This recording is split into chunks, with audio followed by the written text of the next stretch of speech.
माता की, भारत माता की, वंदे वंदे। लखीमपुर की धरती पर भारत का गौरव, हमारे यशस्वी प्रधानमंत्री के आगमन पर मैं लखीमपुर की समस्त जनता की तरफ से आपका हार्दिक स्वागत करता हूं। और चूंकि आपका व्यस्त समय है तो मैं एक सामूहिक माल्यार्पण के लिए आमंत्रित करता हूं। सीतापुर के जिलाध्यक्ष क्षेत्रीय उपाध्यक्ष गोविंद पांडे जी, सांसद लखीमपुर अजय मिश्रा जी, सांसद धरोहरा रेखा वर्मा जी, श्री पुरुषोत्तम खंडेलवाल जी, राष्ट्रीय मंत्री श्री महेंद्र सिंह जी, सब लोग एक साथ सामूहिक माल्यार्पण करेंगे।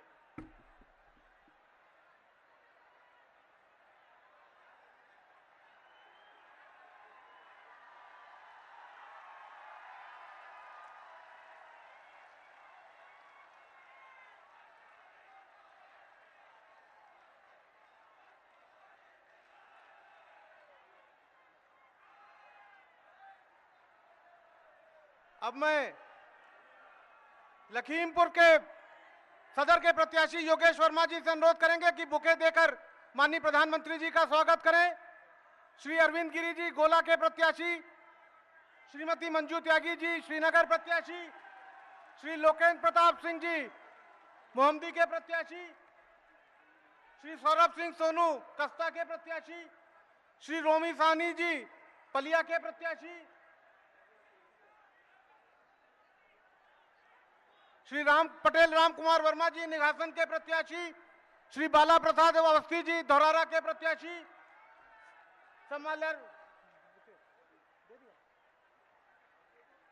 आइए बीरेन जी। हाँ, पटेल राम कुमार वर्मा जी एक पगड़ी भेंट करना चाहते हैं। राम कुमार जी पगड़ी दीजिए। और जिले की ओर से ये पावन धरती है, मैं और जिला प्रभारी श्री वीरेंद्र सिंह जी एक प्रतीक चिन्ह जिले की ओर से भगवान बुद्ध की प्रतिमा माननीय प्रधानमंत्री जी को भेंट करेंगे।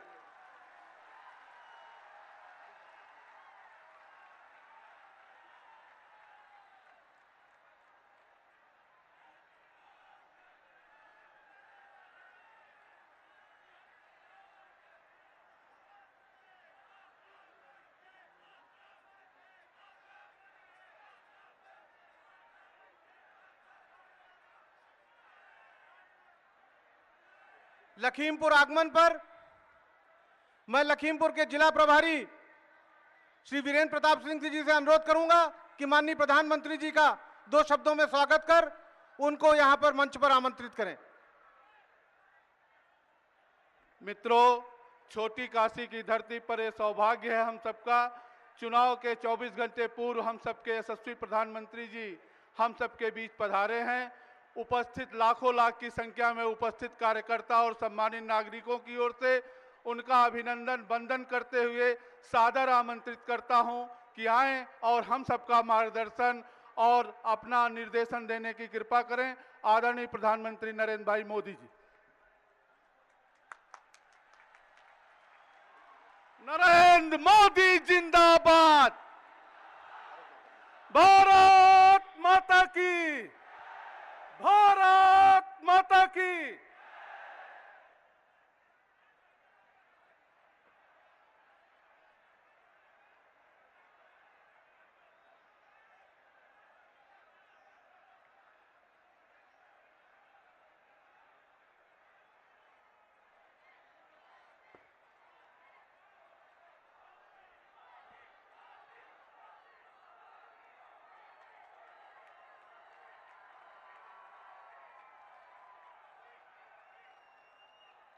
भारत माता की, भारत माता की।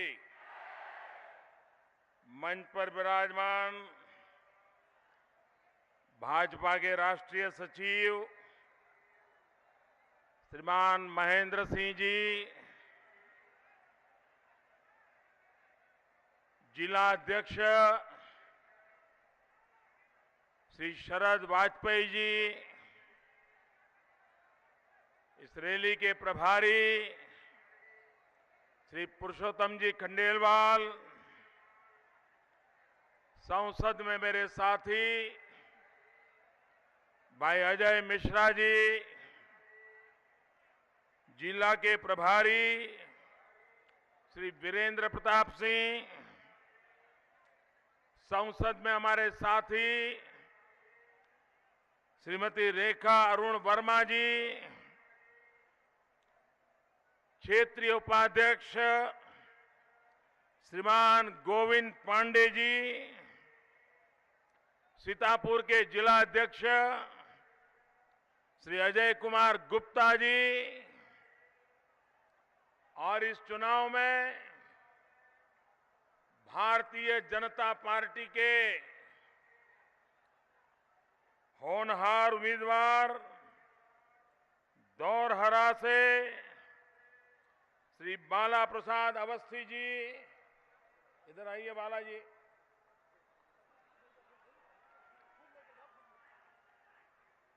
पुलिया से श्रीमान रोमी साहनी जी, निधासन से श्रीमान राम कुमार वर्मा जी, कस्ता से श्रीमान सौरभ सिंह सोनू जी, मोहम्मदी से श्रीमान लोकेंद्र प्रताप सिंह, हरगांव से श्रीमान सुरेश शाही जी, श्रीनगर से श्रीमती मंजू त्यागी जी, लखीमपुर से श्रीमान योगेश वर्मा जी।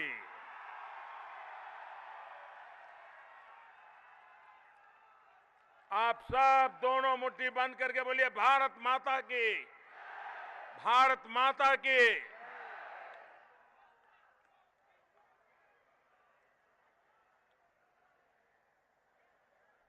विशाल संख्या में पधारे हुए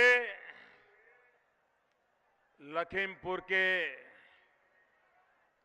मेरे प्यारे भाइयों और बहनों,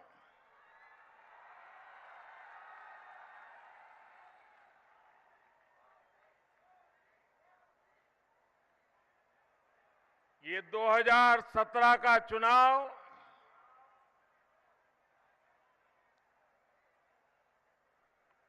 दो 2022 में भारत की आजादी के 75 साल का वर्ष आ रहा है। ये जो सरकार चुनी जाएगी वो 2022 भारत की आजादी के 75 साल, आजादी के बाद 75 साल पहुंचते हुए हमारा देश कहां पहुंचना चाहिए, किन किन समस्याओं से देश को मुक्ति मिलनी चाहिए, ये सारा समय ऐसा महत्वपूर्ण संकल्प का, काम करके दिखाने का, बदलाव लाने का, विकास को नई ऊंचाइयों पर ले जाने का ये समय हमारे सामने है। उत्तर प्रदेश ने भूतकाल में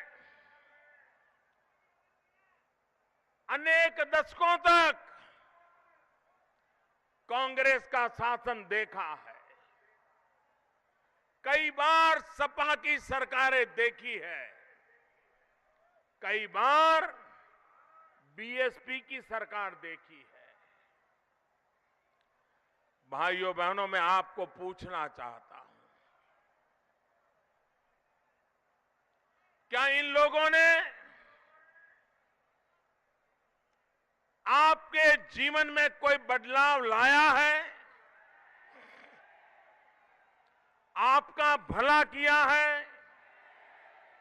उत्तर प्रदेश का भला किया है? किसानों का भला किया है? माताओं बहनों को सुरक्षा दी है। हर परीक्षा में, हर कसौटी में ये जो फेल हुए हैं, क्या ऐसे लोगों को दोबारा परीक्षा देने का भी हक है क्या? भाइयों बहनों, 2014 के लोकसभा के चुनाव में उत्तर प्रदेश की जनता ने सारा हिसाब चुकता करके दिखा दिया था। अपने आप को दिग्गज मानने वाली पार्टियों को उत्तर प्रदेश ने साफ कर दिया था। सिर्फ 2 कुनबे के कुछ लोग जीत करके आए थे। 2 कुनबे के सामान्य कार्यकर्ता को जीता नहीं पाए थे।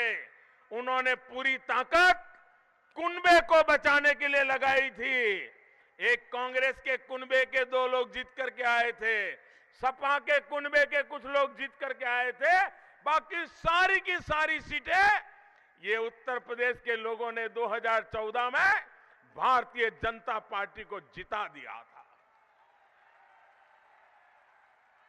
श्रीमान अखिलेश जी, खतरे की घंटी तो उसी दिन बज गई थी जब 2014 में उत्तर प्रदेश की जनता ने आपका सफाया कर दिया था। अच्छा होता 2014 के चुनाव के बाद आपको 2.5 साल मिले, आप जनता के लिए कुछ अच्छा कर पाते, अपनी छवि ठीक कर पाते, गुंडागर्दी को रोक पाते, किसानों के कल्याण के लिए धरती पर कुछ चीजें उतार के लाते। लेकिन 2014 में उत्तर प्रदेश की जनता ने बसपा को साफ कर दिया, कांग्रेस को कड़ी से कड़ी सजा दी, समाजवादी पार्टी के सारे सपने चूर चूर कर दिए। उसके बाद भी आप सुधरने के लिए तैयार नहीं है, उत्तर प्रदेश के लिए कुछ करने के लिए तैयार नहीं है। और इसलिए भाइयों बहनों, जब उनको डर लगा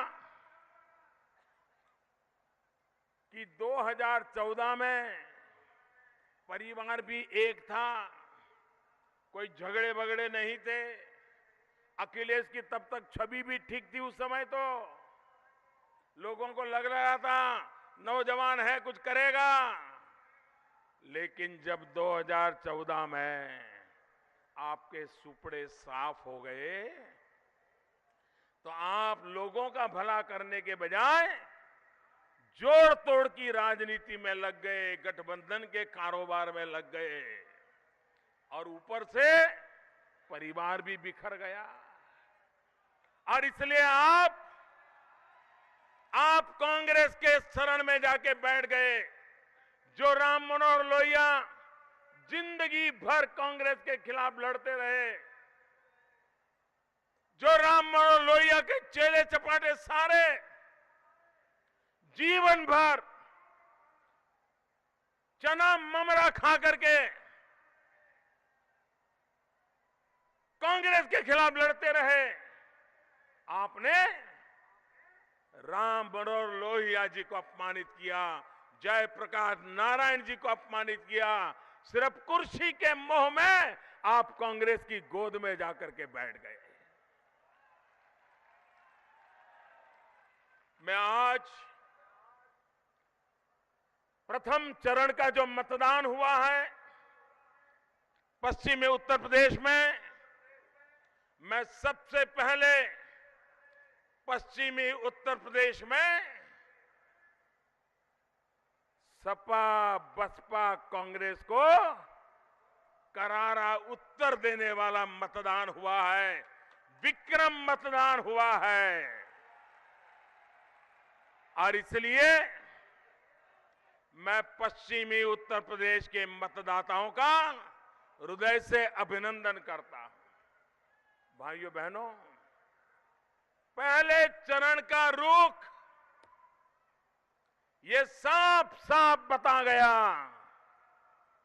कि कितने ही गठबंधन कर लो, आपके पाप धुलने वाले नहीं है, आप बचने वाले नहीं है।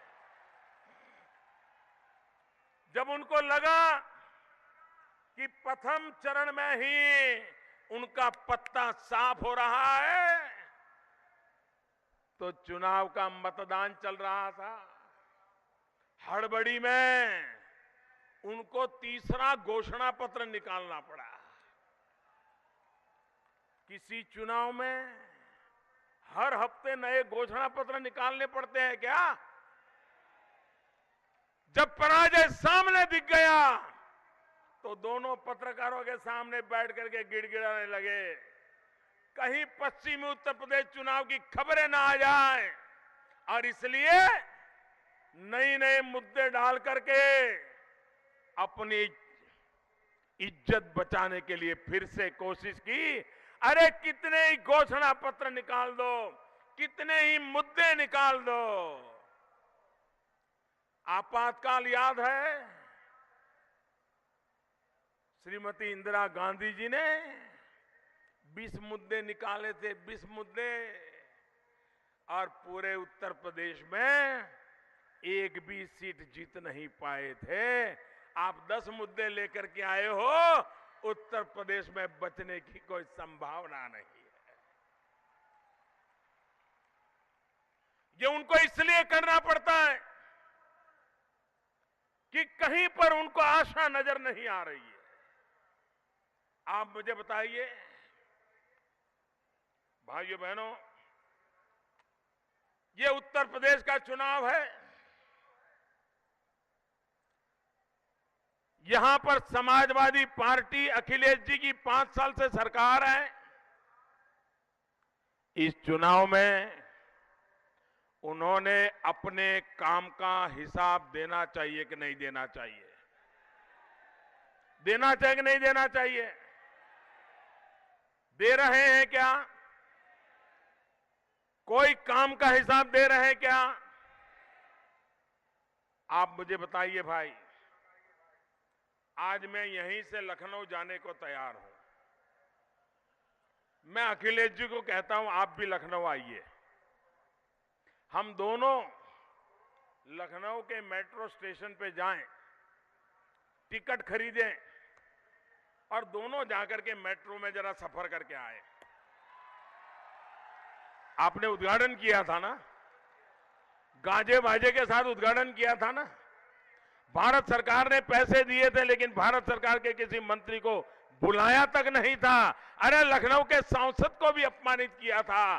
क्यों? क्योंकि चुनाव में आपको काम दिखाना था, इसलिए आपने फीता काट दिया। लेकिन न रेल का स्टेशन बना है, न कहीं ट्रेन चलती है। आप मुझे बताइए भाइयों बहनों, अगर इसी तरह से, अगर इसी प्रकार से लोगों को मूर्ख बनाने का काम चलता रहेगा, तो भाइयों बहनों मुझे बता दीजिए कि कैसे लोगों का भला होगा। आप जरा मुझे बताइए, आपने बड़े मेदांता अस्पताल का उद्घाटन किया, हड़बड़ी में किया, क्योंकि काम बोले। आइए अखिलेश जी, अपन चले जाएं मेदांता अस्पताल में, आपका बीपी चेक करे, मेरा बीपी चेक करे, मैं मान लूंगा कि अस्पताल चालू हुआ है। न कोई डॉक्टर है, न कोई पेशेंट है, न कोई व्यवस्था है, फीता काट दिया। ये आपका काम बोल रहा है क्या? ये काम बोल रहा है क्या?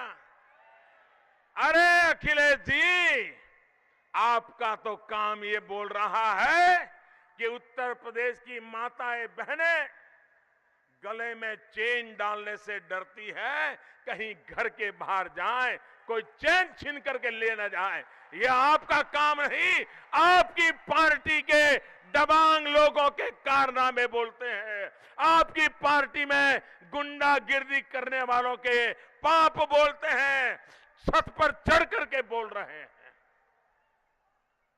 भाइयों बहनों, जिस उत्तर प्रदेश में हर दिन कोई कहता है 12, कोई कहता है 15, कोई कहता है 20, हर दिन इतनी बलात्कार की घटनाएं होती हो, भाइयों बहनों, हर दिन 12, 15, 17 हत्याएं होती हो, हर हत्या के पीछे कहीं न कहीं राजनीति की बू आती हो। भाइयों बहनों, पूरा उत्तर प्रदेश जानता है, जो जेलों में बंद है वो बाहर अपनी गैंग चलाते हैं और जेल से इशारे करते हैं और लोगों को मार दिए जाते हैं। भाइयों बहनों, आप मुझे बताइए, जेलों से भी गैंग चलती हो, हर दिन इतने बलात्कार होते हो, निर्दोषों की हत्याएं होती हो, अपहरण होते हो, दंगे होते हो, इसे आप अखिलेश जी का काम कहेंगे कि समाजवादियों के कारनामे कहेंगे? ये काम है कि कारनामा? ये काम है कि कारनामा? ये काम है कि कारनामा? भाइयों बहनों, हिंदुस्तान का सबसे बड़ा प्रदेश क्या ऐसे गुंडा लोगों के हाथ में निर्दोष लोगों को उनके हवाले कर दिया जाएगा? भाइयों बहनों, मैं आपको विश्वास दिला रहा हूं, एक बार हमें सेवा करने का मौका दीजिए। 6 महीने के भीतर 6 महीने के भीतर ये कट्टे और कट्टे वाले हो, ये चाकू या छुरी वाले हो, ये बलात्कारी हो, ये बड़े बड़े लोगों की गैंग हो, 6 महीने के भीतर उनको जेल के सलाखों में न डाल दूं तो आप मुझे कहना मेरे भाई बहन।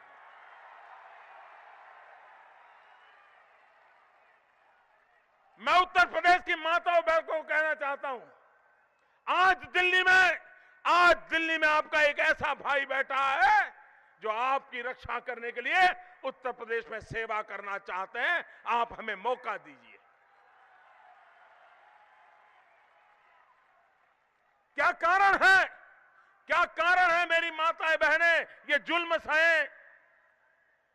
आज उत्तर प्रदेश का कोई इलाका ऐसा नहीं है जहां दिन दहाड़े भी कोई मां बेटी अकेली घर के बाहर निकल पाती हो।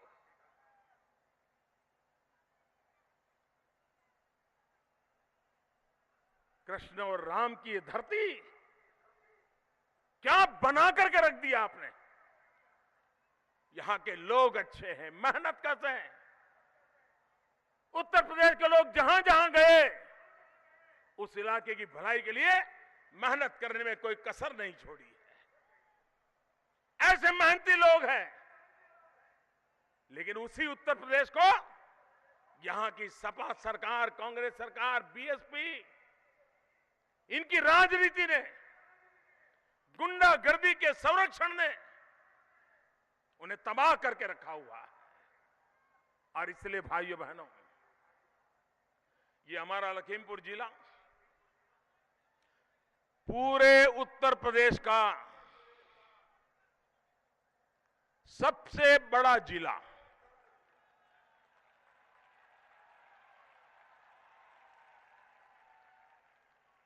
चीनी का कटोरा कहा जाने वाला ये मेरा लखीमपुर।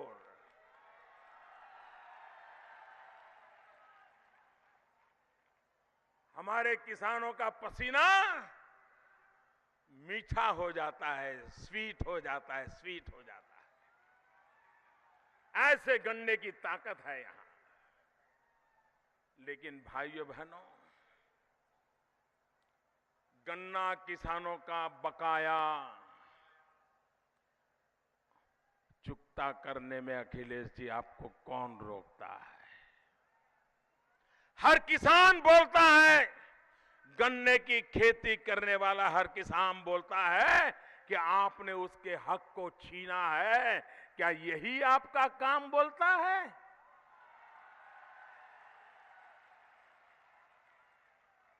भाइयों बहनों, मैं उत्तर प्रदेश भारतीय जनता पार्टी को बहुत हृदय से बधाई देना चाहता हूं। इस चुनाव में उत्तर प्रदेश भारतीय जनता पार्टी ने अपने संकल्प पत्र में आपको वादा किया है कि भारतीय जनता पार्टी की उत्तर प्रदेश में सरकार बनने के बाद 14 दिन में 2 सप्ताह में गन्ना किसानों का बकाया चुकता कर दिया जाएगा। भाइयों बहनों, मैं उत्तर प्रदेश बीजेपी को इसलिए भी बधाई देता हूं कि उन्होंने उत्तर प्रदेश के किसानों को वादा किया है कि भाजपा की सरकार बनने के बाद यहां के छोटे किसान हैं, उनका कर्ज माफ कर दिया जाएगा।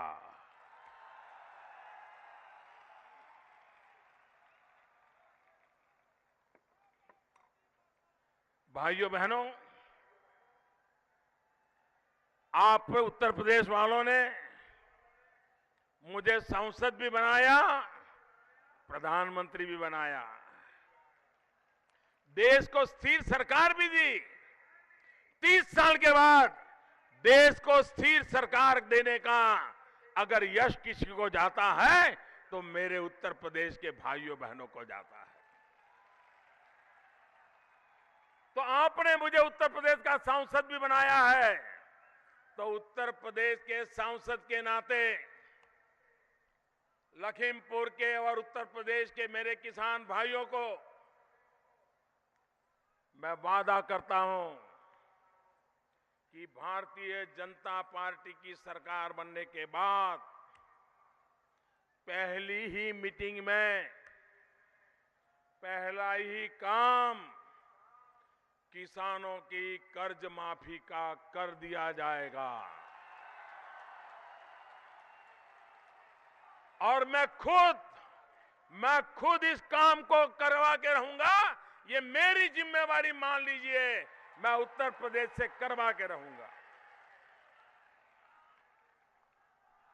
भाइयों बहनों, आप मुझे बताइए, मायावती जी के शासन में चीनी मिल की नीलामी, ये बड़ा तूफान खड़ा हुआ था कि नहीं हुआ था? भ्रष्टाचार के आरोप लगे थे कि नहीं लगे थे? और श्रीमान अखिलेश जी, आपने इस घोटाले की जांच करवाने का जनता को वादा किया था कि नहीं किया था? जांच करवाने का वादा किया था कि नहीं किया था? 5 साल हो गए कि नहीं हो गए? आप मुझे बताइए, घोटाले की जांच हुई क्या? जांच हुई क्या? क्या ये काम बोलता है क्या? ये काम बोलता है क्या? मायावती का ये घोटाला दबाने के बदले में क्या मिला? जरा अखिलेश जी, उत्तर प्रदेश की जनता जानना चाहती है। बताओ, क्यों दबा दिया? भाइयों बहनों,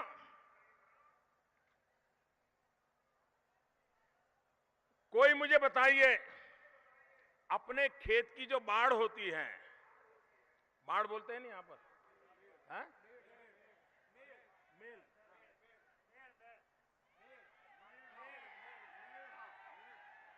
खेत की जो मेड़ होती है, मेड़, हाँ, कोई खेत की मेड़ का इंश्योरेंस निकालता है क्या? कोई निकालता है क्या? आप मुझे बताइए, मेड़ के बाद सबसे कम नुकसान होने वाली कोई फसल है, कम से कम नुकसान हो सकता है, जिसका कम से कम जोखिम है, वो अगर फसल है वो गन्ना है। जिसका कम से कम जोखिम होता है, लेकिन ये उत्तर प्रदेश की सरकार गन्ना किसानों को सजा करने के इरादे से उसने गन्ना किसानों को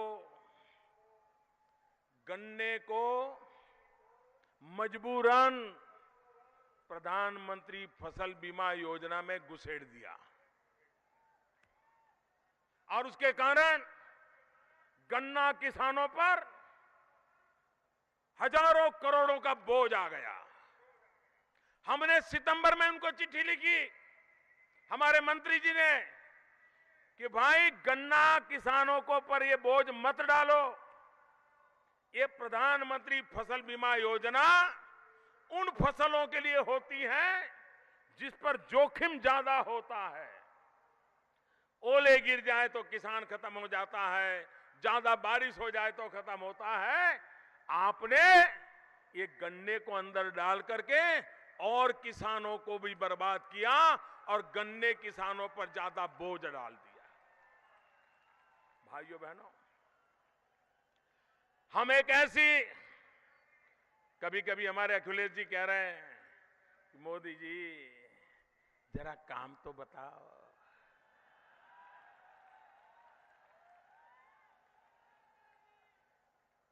ये सत्ता के नशे में ऐसे डूबे हुए हैं कि उनको काम नजर नहीं आता है।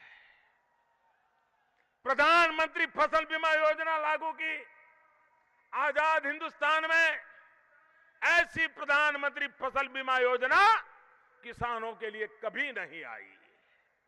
मैं बताता हूं कैसे। किसान को ऐसी सुरक्षा की व्यवस्था आज तक हिंदुस्तान में नहीं हुई है। क्या किया है हमने? मान लीजिए आप जून महीने में बुआई करना चाहते हैं, लेकिन बारिश नहीं आई, सब खर्चा कर दिया, सब व्यवस्था कर दी, बस बारिश आ जाए बुआई के लिए तैयार बैठे हैं आप। जुलाई में बारिश नहीं आई, अगस्त में बारिश नहीं आई, बुआई हो नहीं पाई। अब मुझे बताइए किसान क्या करेगा? बुआई नहीं हुई तो क्या करेगा? पहली बार हम एक ऐसा बीमा योजना लाए हैं कि अगर किसान बुआई नहीं कर पाया तो भी उसको बीमा का पैसा मिलेगा, उसके साल को बचा लिया जाएगा। भाइयों बहनों, इस लखीमपुर इलाके के लिए खास यहां के किसानों को सबसे बड़ी समस्या है जल भराव की। जल भराव की समस्या है कि नहीं है? आज तक हिंदुस्तान में जल भराव के कारण अगर किसान का नुकसान हुआ तो उसको कोई मदद नहीं मिलती थी। हमारी सरकार ने कह दिया जल भराव के कारण भी अगर किसान का नुकसान हुआ है तो उसको भी बीमा का पैसा दिया जाएगा, किसान की रक्षा की जाएगी। भाइयों बहनों, क्या कभी सोचा है आपने? अच्छी बारिश हो गई, किसान ने अच्छी मेहनत की, यहां की तो जमीन भी बड़ी उपजाऊ है, 100% 16 आनी पाक पैदा हो गया, बस खेत में फसल का ढेर करके रखा हुआ है। अब 1-2 दिन 4 दिन में मंडी जाना है, ट्रैक्टर आने वाला है, बैलगाड़ी आने वाली है, सब तैयार है, मंडी जाने के बाद इंतजार है। और अचानक ओले गिर गए, अचानक बारिश आ गई, अचानक आंधी आ गई, 16 आनी फसल बर्बाद हो गई। भाइयों बहनों, इस बार प्रधानमंत्री फसल बीमा योजना हम ऐसी लाए हैं कि कटाई के बाद 15 दिन में अगर खेत में आपकी फसल पड़ी है, ढेर लगा हुआ है, मंडी में जाने का इंतजार है और उसी समय अगर नुकसान हो गया तो भी फसल बीमा का पैसा मिलेगा। यह काम हमने किया है। यहां मेरे किसान भाई आए हैं लाखों की तादाद में। आप मुझे बताइए, ये किसानों की भलाई का काम है कि नहीं है? ये किसानों की भलाई का काम है कि नहीं है? ये काम प्रधानमंत्री ने किया है कि नहीं किया है? ये काम भारत सरकार ने किया है कि नहीं किया है? ये काम आपको दिखता है? ये काम आपको दिखता है? ये काम आपको दिखता है? अखिलेश जी को नहीं दिखता है। भाइयों बहनों, मेरी और एक गंभीर आरोप है, इस सरकार पर मेरा गंभीर आरोप है और मैं आरोप बड़ी जिम्मेवारी के साथ लगाता हूं। मुझे मालूम है यहां के मुख्यमंत्री जवाब नहीं दे पाएंगे, यहां की सरकार जवाब नहीं दे पाएगी। भाइयों बहनों, मध्य प्रदेश में भाजपा की सरकार है, 50-60% किसानों का बीमा हो जाए। हरियाणा में भाजपा की सरकार है, 50-60% किसानों का बीमा हो जाए। छत्तीसगढ़ में भाजपा की सरकार है, 50-60% किसानों का बीमा हो जाए। गुजरात में भारतीय जनता पार्टी की सरकार है, 50-60% किसानों का बीमा हो जाए। महाराष्ट्र में भाजपा की सरकार है, 50-60% किसानों का बीमा हो जाए। क्या कारण है अखिलेश जी, जो उत्तर प्रदेश किसानों से भरा पड़ा प्रदेश है, हर जमीन का 1 इंच उपजाऊ जमीन है, मेहनत कश किसान है, लेकिन आपके रहते हुए आप किसान विरोधी हो, उसके कारण सिर्फ 14% किसानों का ही बीमा हुआ। सिर्फ 14% का। कौन जिम्मेवार इसके लिए? कौन जिम्मेवार भाइयों बहनों? कौन जिम्मेवार? और ये 14% भी कौन है? सिर्फ उनके वोट देने वाले जो कुनबे हैं ना, सिर्फ उन्हीं को बीमा का लाभ दिया गया, बाकी किसानों को नहीं दिया गया। क्या फसल बीमा योजना में भी आप किसानों में मेरा तेरा करोगे? उसमें भी जातिवाद का जहर घोलोगे? क्या किसान मेहनत करता है, गेहूं पकाता है, तो क्या यह सोचता है कि गेहूं किसके पेट में जाएगा? भाइयों बहनों, इससे बड़ा कोई जुल्म नहीं होता है, इससे बड़ा कोई अन्याय नहीं होता है। और इसलिए मैं कहना चाहता हूं भाइयों बहनों, आप मुझे बताइए, आज से 2 साल पहले जब मैं नया प्रधानमंत्री बना था, मई महीने में मैं सरकार बनाई और देश भर से मुझे शुरू में मुख्यमंत्रियों की चिट्ठियां जो आती थी वो एक ही विषय पर आती थी, और वो चिट्ठी आती थी यूरिया के लिए। हर मुख्यमंत्री लिखता था कि हमें यूरिया ज्यादा चाहिए, हमारे किसानों को यूरिया चाहिए, यूरिया दीजिए। भाइयों बहनों, 2 साल हो गए, आज मुझे एक भी मुख्यमंत्री की यूरिया मांग करने वाली चिट्ठी नहीं आती है। क्या कारण है? इसलिए आप सबको याद है कि यूरिया खरीदने के लिए किसान को रात रात कतार में खड़े रहना पड़ता था। यूरिया खरीदने के लिए किसान को काले बाजारी से यूरिया खरीदना पड़ता था। अगर समय पर यूरिया नहीं मिला तो उसके लिए वो यूरिया जहर हो जाता है, बेकार हो जाता है। उसे समय पर चाहिए, फसल को आवश्यकता हो तब मिलना चाहिए, 10-15 दिन के बाद मिलने के बाद कोई फायदा नहीं होता है। और इसलिए वो काला धन दे करके, ब्लैक मनी दे करके काले बाजारी से यूरिया खरीदता था। भाइयों बहनों, 2 साल में हमने ऐसी व्यवस्था की, यूरिया का उत्पादन बढ़ाया, यूरिया में भाई भतीजावाद को खत्म किया, मेरा तेरा समाप्त हो गया, हर किसी को न्याय से यूरिया मिले उसकी नीति बनाई, नए यूरिया के कारखाने लगाने का काम शुरू किया। गोरखपुर के अंदर कई वर्षों से बंद पड़ा यूरिया का खातिर का कारखाना चालू करने का हमने फैसला किया। इतना ही नहीं, सबसे बड़ा जो काम किया, हमने यूरिया का नीम कोटिंग कर दिया।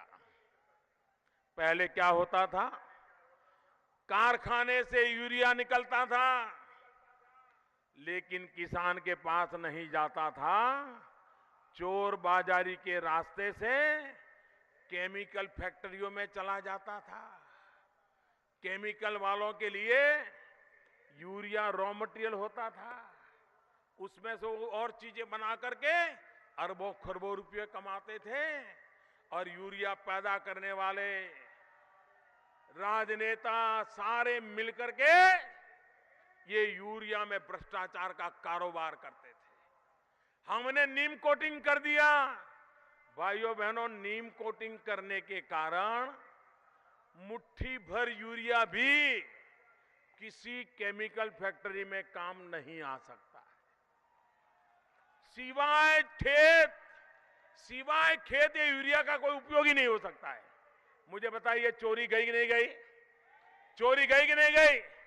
काले बाजारी गई कि नहीं गई? बेईमानी गई कि नहीं गई? किसान को यूरिया मिला कि नहीं मिला? किसान को यूरिया मिला कि नहीं मिला? अखिलेश जी, ये काम भी आपको नहीं दिखेगा क्योंकि आपको कारनामों की आदत है, काम की आदत नहीं है। भाइयों बहनों, मैं जहां दुख के साथ कहना पड़ता है, भारत सरकार किसानों का माल पानी के मोल बिक न जाए, फसल पैदा होने के बाद किसान के पास रखने की जगह नहीं होती है, वो जल्दी से जल्दी मंडी पहुंचा करके बेच देना चाहता है। उसको डर भी रहता है कि खुले में पड़ा और कोई नुकसान हो जाएगा तो, लेकिन मंडी में जाता है तो दाम गिर जाते हैं, किसान के पसीने की कमाई पानी के मोल बिक जाती है। भारत सरकार मिनिमम सपोर्ट प्राइस देती है, भारत सरकार पैसे देती है और राज्य सरकार को कहती है कि आप किसानों से ये मूल्य से सारी चीजें खरीदिए, धान खरीदिए, गेहूं खरीदिए, किसानों को रक्षा करिए। भाइयों बहनों, हरियाणा में किसान जो पैदा करता है उसमें से 60-70% सरकार खरीदती है, दाम गिरने नहीं देती है। छत्तीसगढ़, मध्य प्रदेश, राजस्थान, भाजपा की सरकारें 50-60% किसानों ने जो धान उत्पादन किया, जो चावल उत्पादन किया, जो गेहूं उत्पादन किया, उसको खरीद लेते हैं। और ये उत्तर प्रदेश जो किसानों का प्रदेश है, सबसे ज्यादा लोग गांव में रहते हैं, किसानी करते हैं, लेकिन ये अखिलेश जी की सरकार, उसको पता नहीं किसानी से क्या दुश्मनी है। भाजपा की सरकारें 50-60% खरीदती हैं, ये सिर्फ 3% खरीदती है। 3%। कहिए, ये किसानों के साथ घोर अन्याय है कि नहीं है? ये किसानों के साथ जुल्म है कि नहीं है? भाइयों बहनों, हम वादा करना चाहता हूं आपको, जो भी किसान अपनी पैदावार उचित दाम से बेचना चाहता है, उत्तर प्रदेश में भाजपा की सरकार बनेगी, उसको उचित दाम से खरीदने का वादा करती है जी। किसान को मरने नहीं दिया जाएगा, किसान को लूटने नहीं दिया जाएगा। लेकिन भाइयों बहनों, इनको परवाह नहीं है, इनको चिंता नहीं है। हमारा तो मंत्र है विकास। विकास के लिए ही सरकारें बननी चाहिए। भाई भतीजावाद के लिए सरकारें नहीं होती हैं, जात पात के लिए सरकारें नहीं होती हैं, संप्रदायवाद के लिए सरकारें नहीं होती हैं, पूरब पश्चिम उत्तर दक्षिण में भेद करने के लिए सरकारें नहीं होती हैं। सरकार हर किसी के लिए होती है। सबसे पहले गरीबों के लिए होती है, गांव के लिए होती है, किसान के लिए होती है, दलित, पीड़ित, शोषित, वंचित के लिए होती है, माताओं बहनों के लिए होती है, नौजवानों के भविष्य के लिए होती है। लेकिन भाइयों बहनों, ये दो कुनबे, पूरा उनका कारोबार देखिए। ये जोड़ी ऐसे नहीं मिली है, दोनों में एक ही प्रकार के गुण हैं, दोनों में एक ही प्रकार के अवगुण हैं, दोनों में एक ही प्रकार की आदतें हैं, और इसलिए उनको मेलजोल सरल हो जाता है। भाइयों बहनों,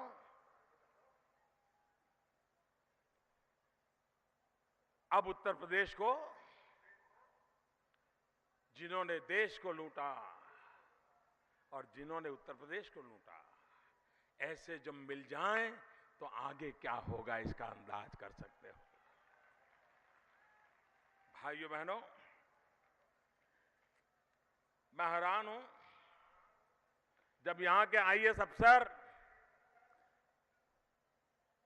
ये मैं नहीं कह रहा हूं, मुख्यमंत्री जी, आप ही की सरकार के आपके अफसर कहते हैं कि अगर डीएम बनना है तो 70 लाख रुपया जमाना कराना पड़ता है। 70 लाख रुपया। ये काम करते हो क्या? ना, ये काम बोलता है क्या? इसी काम के लिए जनता ने आपको बिठाया क्या? एक एक अफसर को तबादले के लिए, पोस्टिंग के लिए 70 लाख, 75 लाख, 1 करोड़ रुपया देना पड़ता है। तो भाइयों बहनों, वो लाएगा कहां से? आप ही से लूटेगा कि नहीं लूटेगा? आप ही से लूटेगा कि नहीं लूटेगा? ये लूट बंद होनी चाहिए कि नहीं होनी चाहिए? ईमानदारी से व्यवस्थाएं होनी चाहिए कि नहीं होनी चाहिए? लेकिन भाइयों बहनों, जब इस आईएएस अफसर ने पब्लिकली कह दिया कि ये 70 लाख रुपया मांगते हैं, तो नौकरी तो गई, सस्पेंड कर दिया गया, उसको सस्पेंड कर दिया गया। कोई अफसर अवैध खनन वालों को पकड़े तो उससे नौकरी से निकाल दो। कोई अफसर कानून व्यवस्था का काम करना चाहे, उसको टेलीफोन पर धमकियां दो। यही काम करते रहे हो। भाइयों बहनों, हर थाने को समाजवादी पार्टी का कार्यालय बना दिया गया है। जब तक समाजवादी पार्टी का नेता नहीं कहता है, थाने में कुछ काम नहीं होता है। भाइयों बहनों, इससे बड़ी चिंता का कोई विषय नहीं हो सकता है। भाइयों बहनों, ये लोग कैसे काम करते हैं, मैं जरा हिसाब बताता हूं आपको, इससे पता चलेगा आपको। और निर्णय इसी आधार पर होने चाहिए, जात पात के आधार पर निर्णय नहीं होने चाहिए। नौजवान, आप आपका भविष्य के लिए चिंता करो। जो बुजुर्ग हैं उनको शर्म के मारे शायद तकलीफ होगी, आपको चिंता करने की जरूरत नहीं है। नौजवानों, आपको तो आपका भविष्य निर्धारित करना है। मैं उदाहरण देता हूं। जब मैडम मायावती जी की सरकार थी, बड़ा इंटरेस्टिंग है, जरा सुनने जैसा है। मैडम मायावती जी की सरकार थी तो 2010 और 2012 के बीच में 2010 और 2012 के बीच में उत्तर प्रदेश के 23 गांवों में बिजली का काम हुआ जहां बिजली नहीं थी। कितने गांव? कितने गांव? कितने गांव? कितने समय में? 2 साल में। कितने समय में? 2 साल में कितने गांव? ये काम किसने किया? Madam, madam. उसके बाद बारी आई राजकुमार की।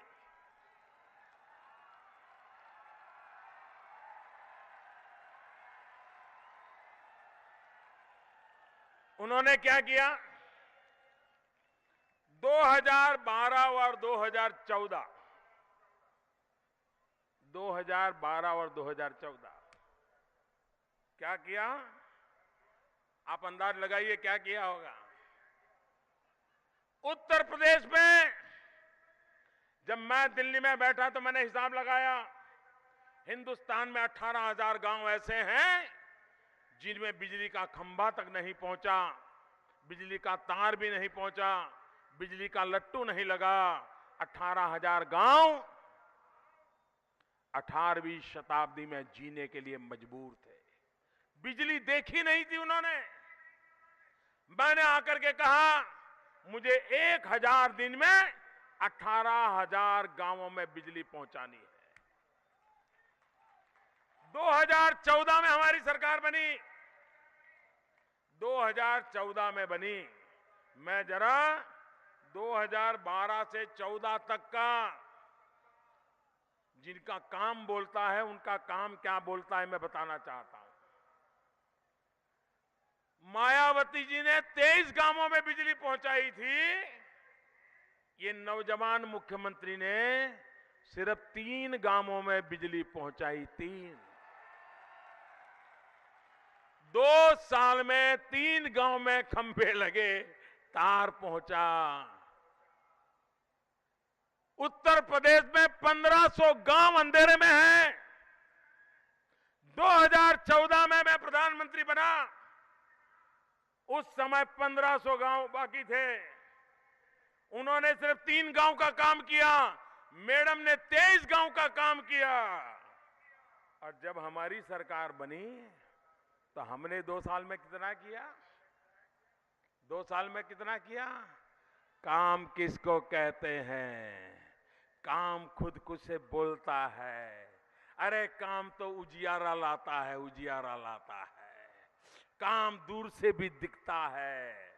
भाइयों बहनों, हमें तो 2 साल के भीतर भीतर इसी उत्तर प्रदेश में मायावती के 2 साल में 23 गांव, अखिलेश जी के 2 साल में 3 गांव, मोदी के प्रधानमंत्री बनने के बाद 2 साल में 1364 गांव। आप मुझे बताइए, आपको 23 गांव वाली सरकार चाहिए?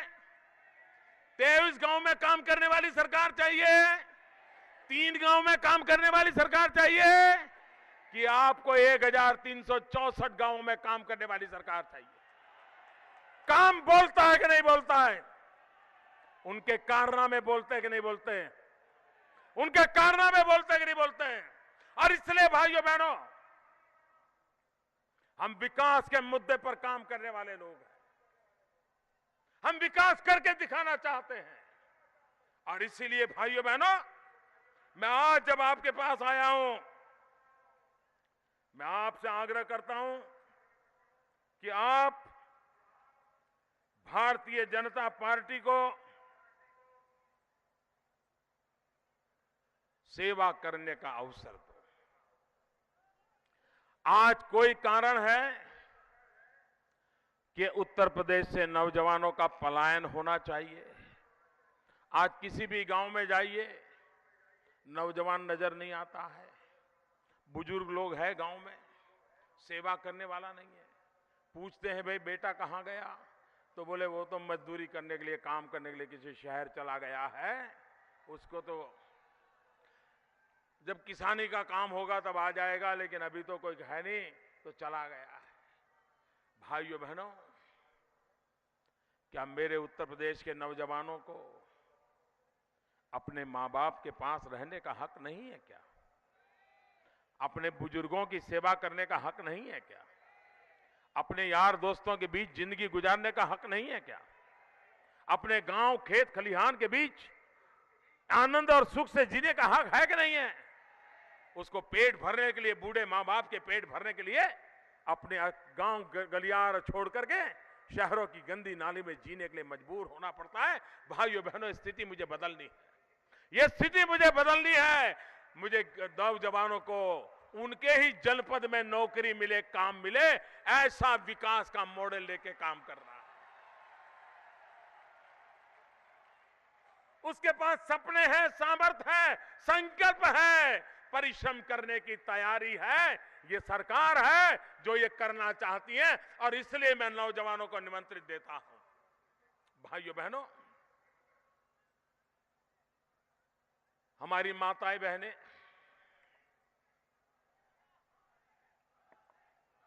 ये कांग्रेस के जमाने में 2014 का जब चुनाव हुआ तो कांग्रेस पार्टी किस मुद्दे पर चुनाव लड़ रही थी, याद है? 2014 के लोकसभा के चुनाव में कांग्रेस पार्टी किस मुद्दे पर चुनाव लड़ रही थी मालूम है? कांग्रेस पार्टी ने घोषणा की थी कि अगर दिल्ली में भारत सरकार में उनकी सरकार बनेगी और वे अगर प्रधानमंत्री बनेंगे तो क्या करेंगे? 1 साल में गैस के जो 9 सिलेंडर मिलते हैं वो 12 कर देंगे। ये उन्होंने वादा किया था। भाइयों बहनों, हमारी सरकार आई। आप लोगों को पता है, एक जमाना था पार्लियामेंट के मेंबर को, एमपी को 25 कूपन मिलती थी, गैस की कूपन। वो अपने कार्यकर्ताओं को, अपने परिचितों को गैस का कनेक्शन हर साल 25 को दिलवा सकता था। 25 को 5 साल में 125 लोगों के उसको कूपन मिलते थे। इतना बड़ा पार्लियामेंट का क्षेत्र, 2-2 हजार गांव और 125 कूपन, ये दिन थे। और कुछ एमपी तो ऐसे थे वो कूपन को भी काले बाजारी में बेचते थे। ऐसी अखबार में खबर आती थी। कैसी कैसी बीमारियां घुस गई है भाइयों। हम आए, हमने तय किया अगर स्थिति बदलनी है तो ऐसे नहीं बदलेगी। भाइयों बहनों, आज भी मेरी गरीब मां जब लकड़ी का चूल्हा जला करके खाना पकाती है, 400 सिगरेट का धुआं एक दिन में उसके शरीर में जाता है। लकड़ी का चूल्हा जला करके खाना पकाने से 400 सिगरेट का धुआं उस मां के शरीर में जाता है।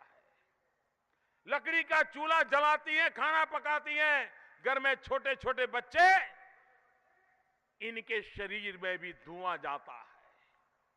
मुझे बताइए, ये मां बीमार नहीं होगा तो क्या होगा? वो बच्चे बीमार नहीं होंगे तो क्या होगा? क्या गरीबों के लिए कुछ नहीं होना चाहिए?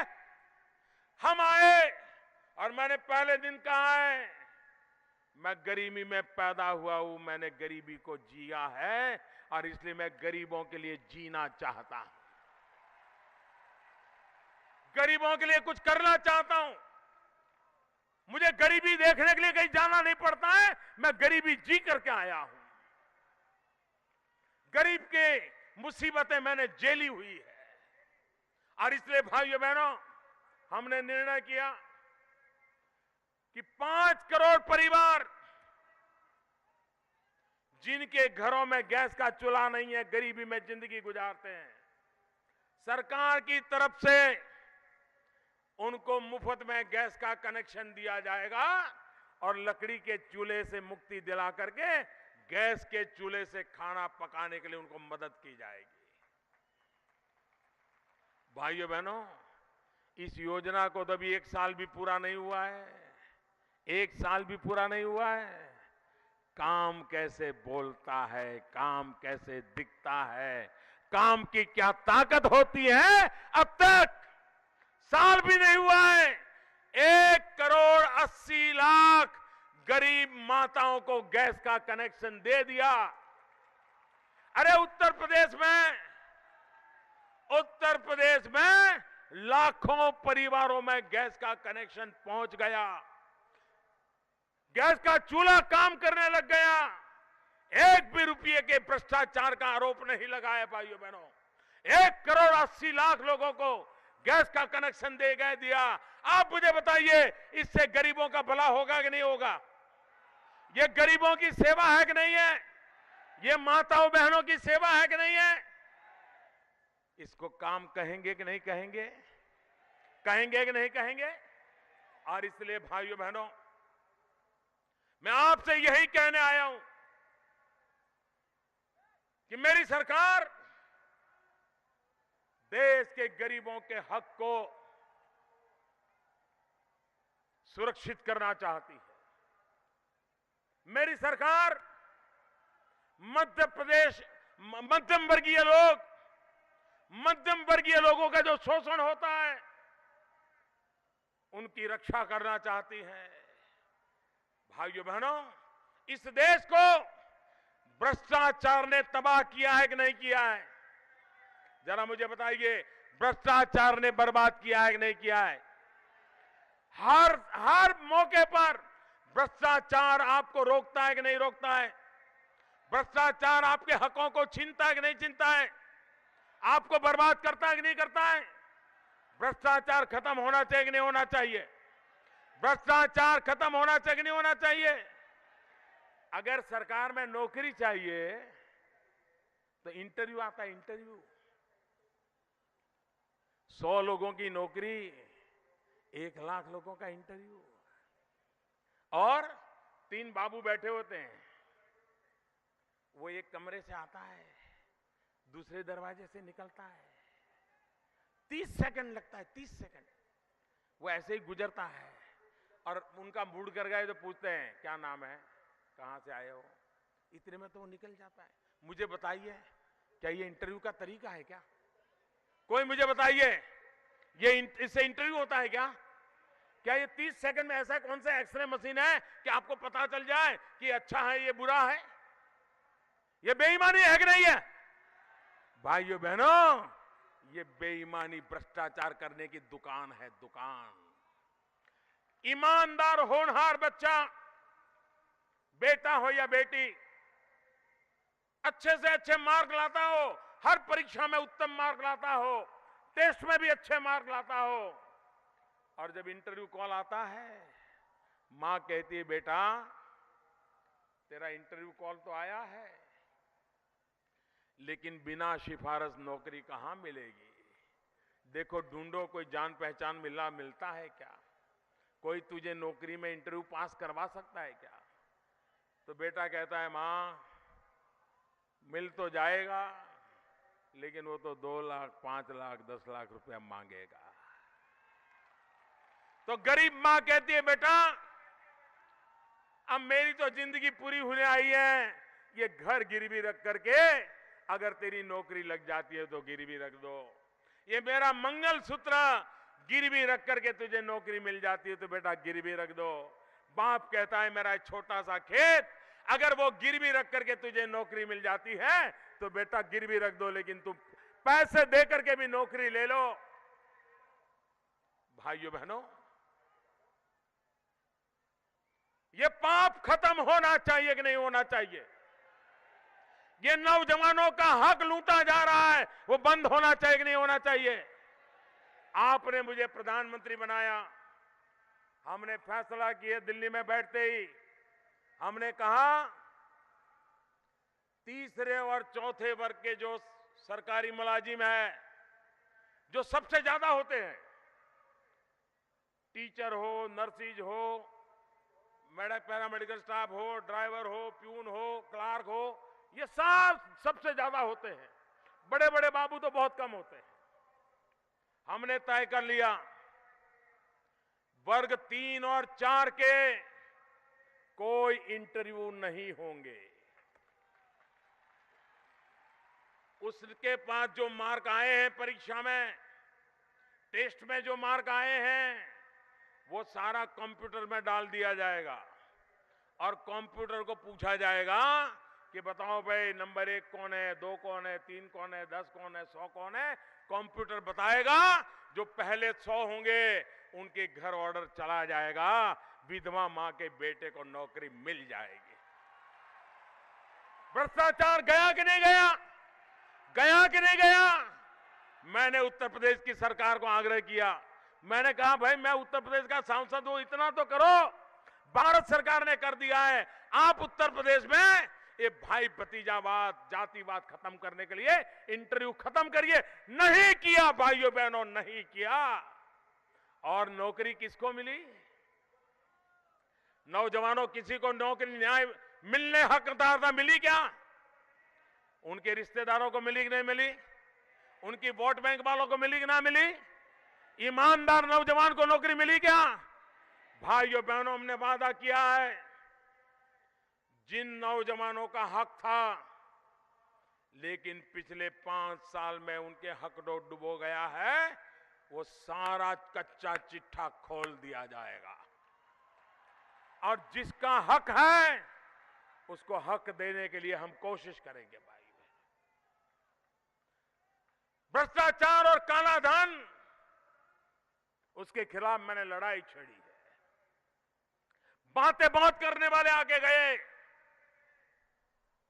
लेकिन करने की हिम्मत नहीं थी, क्योंकि राजनीतिक हिसाब किताब बैठता नहीं था। 8 नवंबर रात को 8 बजे टीवी पर आकर के मैंने कह दिया, 1000 और 500 की नोट वाले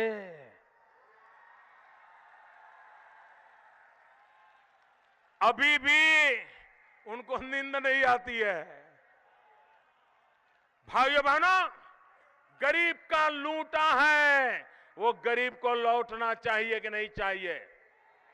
70 साल से बेईमानी से इकट्ठा किया, वो वापिस आना चाहिए कि नहीं आना चाहिए? ये लड़ाई मेरी सही है कि गलत है? ये लड़ाई चलनी चाहिए कि नहीं चलनी चाहिए? बेईमानी का पैसा वापिस आना चाहिए कि नहीं आना चाहिए? गरीब को हक मिलना चाहिए कि नहीं मिलना चाहिए? भाइयों बहनों, मैं रुकने वाला भी नहीं हूं, मैं झुकने वाला भी नहीं हूं। न मैं चैन से बैठूंगा और न लुटेरों को चैन से बैठने दूंगा। भाइयों बहनों, मैं जानता हूं ये सभी इकट्ठे हो जाएंगे, उनको इतना डर लग रहा है क्योंकि इतना जमा कर करके रखा है, ये निकलना शुरू हो गया है। अभी कांग्रेस के नेता पूछ रहे थे, मोदी जी बताएं कितना काला धन आया। 2014 के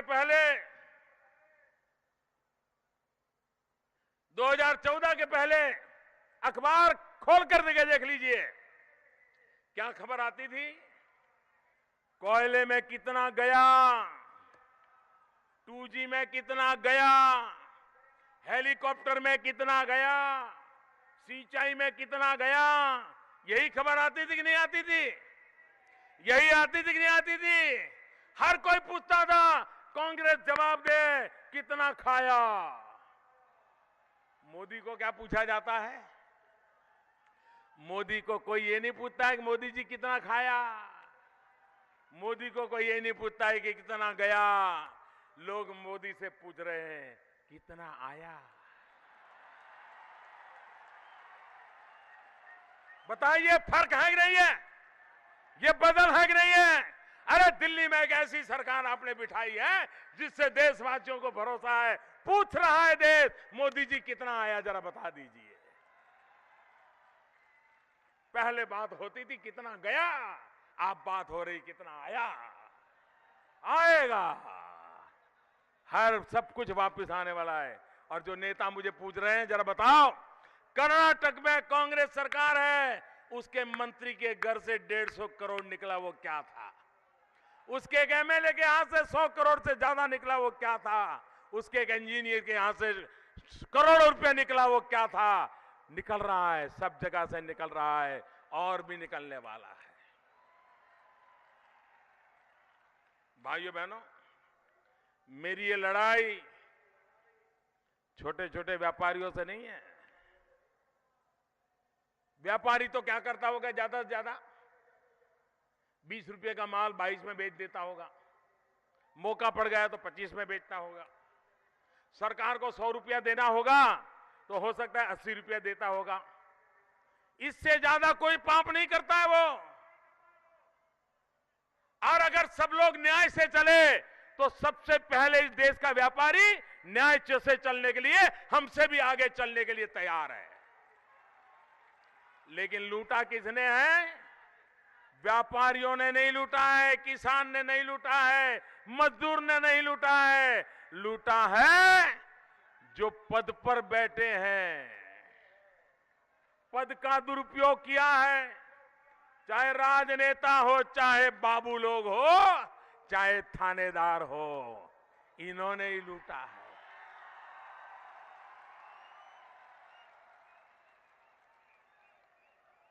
सारी जड़ वही है। और इसलिए मेरी लड़ाई छोटे छोटे व्यापारियों से नहीं है, मेरी लड़ाई इन ठेकेदारों से है। मुझे आपके आशीर्वाद चाहिए भाइयों, आपके आशीर्वाद चाहिए। और मुझे विश्वास है 125 करोड़ देशवासी कठिनाइयां झेल करके भी, तकलीफ झेल करके भी इस देश से भ्रष्टाचार को खत्म करने के लिए, इस देश को काला धन खत्म करने के लिए कंधे से कंधा मिला करके मेरे साथ खड़े। इससे बड़ा मेरा कोई सौभाग्य नहीं हो सकता है।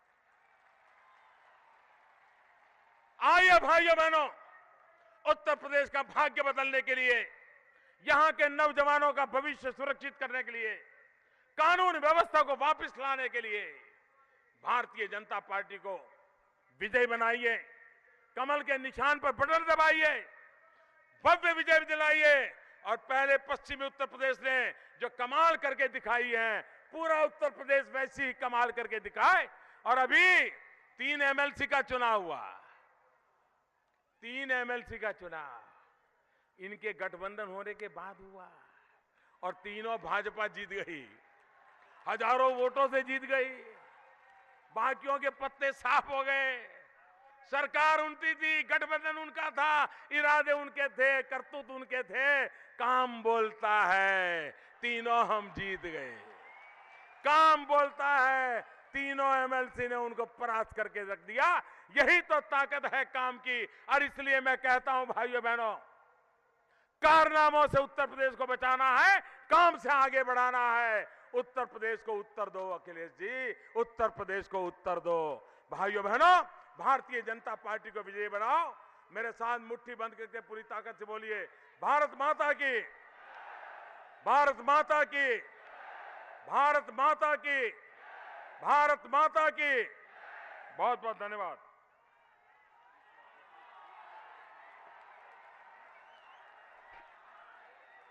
अध्यक्ष जी से आदरणीय प्रधानमंत्री जी ने हम सबके बीच उनका आभार व्यक्त करते हुए गलबाहें प्रेम की, गलबाहें प्रेम की, बजे मरम की बीन, फसल उठे पसीने की, नित कमल खिले नवीन। आदरणीय अध्यक्ष जी से अनुरोध है आभार व्यक्त करने की कृपा करें। आदरणीय मैं लखीमपुर की जनता की तरफ से माननीय प्रधानमंत्री जी का आभार व्यक्त करता हूं कि उन्होंने व्यस्त समय में समय निकालकर यहां हमको अपना आशीर्वाद दिया। इसी के साथ सभा के समापन की घोषणा करता हूं। धन्यवाद।